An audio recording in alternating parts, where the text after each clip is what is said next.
Hello drone video fans, my name is Bill. This 8-minute video is going to show a panic situation I got in with the Phantom 3 Advanced.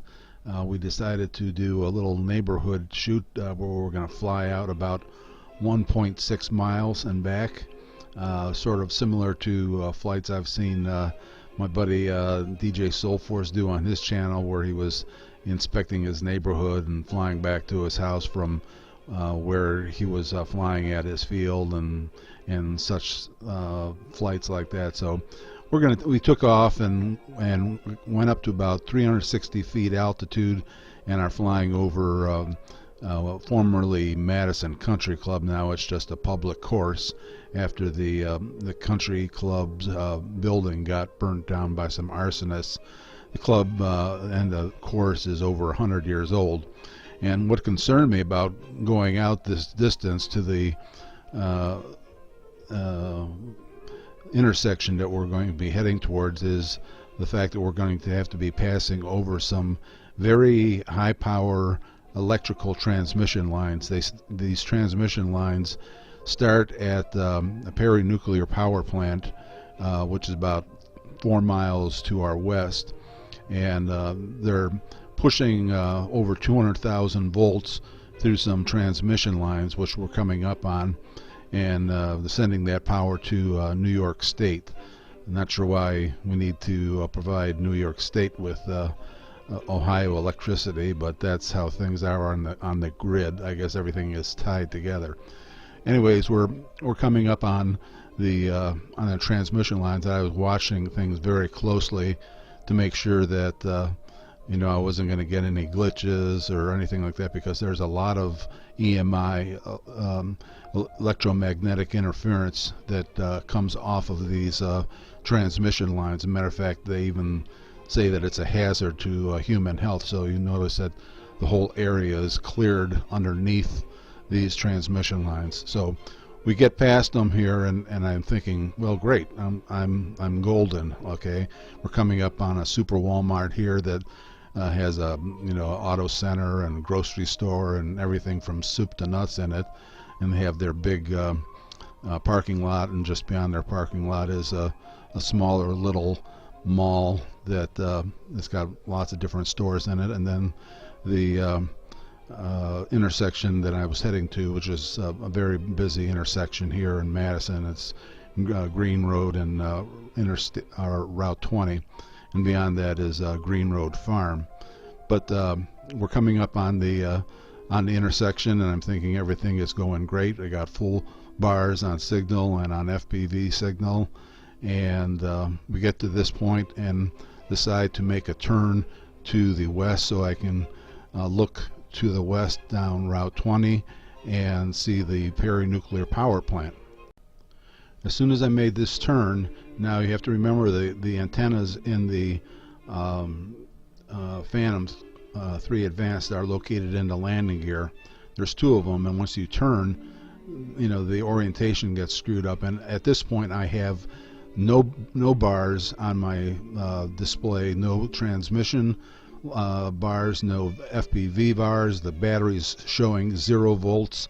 The screen goes gray and it shows disconnected, and I'm thinking, oh my god, did this thing fall out of the sky from 360 feet down into that intersection with my FAA numbers plastered all over it? And I'm just, at this point, I'm just really concerned, and I knew that at a certain point it would time out and try to return to home, or at least I was hoping that it would.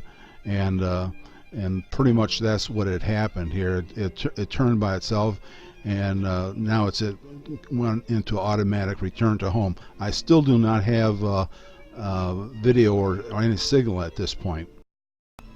As soon as I get to over the parking lot, though, the FPV signal and control signal, all the bars came back up to full, battery showing over 80%, and I wipe a huge amount of sweat off my brow, and I'm figuring, I'm going to make it. But then I realized I got to fly over those 200,000 volt transmission lines before I get back. So we're going to drop the gimbal down here a little bit, and you'll have a better look at them, and you'll again notice that they've cleared out everything from around and where those transmission lines are running, just because the EMI is so great coming off of them.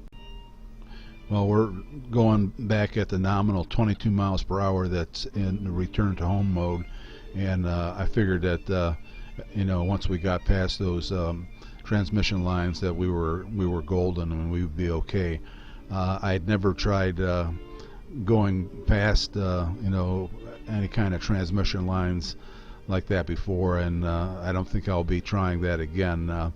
It's best to steer clear of those kind of transmission lines. They'll definitely cause some interference, because I've had many flights much longer than this one where I didn't go around any transmission lines and never lost signal or FPV visual or anything like that. So at this point we're just coming over this wooded area, which I'd never actually flown over before, but I can see the small development, housing development that's bordering the golf course, and I realized that pretty much got it made at this point. So just have to traverse the golf course and we'll be back home. I was kind of surprised there was nobody out on the golf course, because on this particular day, due to a southerly wind, we had temperatures around 50 degrees, even though Lake Erie is currently at about 34 degrees. So, and you can see the lake there way in the distance. But we're going over the golf course here, and I can see the parking lot from where I took off from this point, and I'm feeling pretty good about my chances of making it all the way back. Actually, when I got back, I felt so good that I flew all the way to the lake and flew a little bit around there, and even thought about flying over towards my house and back, but we'll save that part of the flight for another video. I just wanted to share with you these very scary moment of losing all signal when you get past some very high-powered transmission lines. Here's Chapel Road, and there's the parking lot with my little white car in it. So at this point, we've made it back, and I knew that even if it fell out of the sky here, I'd be able to find it pretty easily. Thanks for stopping by and watching this. It was an exciting flight for me, but one I hope to repeat again very soon. Leave a comment if you'd like, and again, thanks for stopping by and watching. Come back again soon. We'll try to get up another video as soon as the weather permits.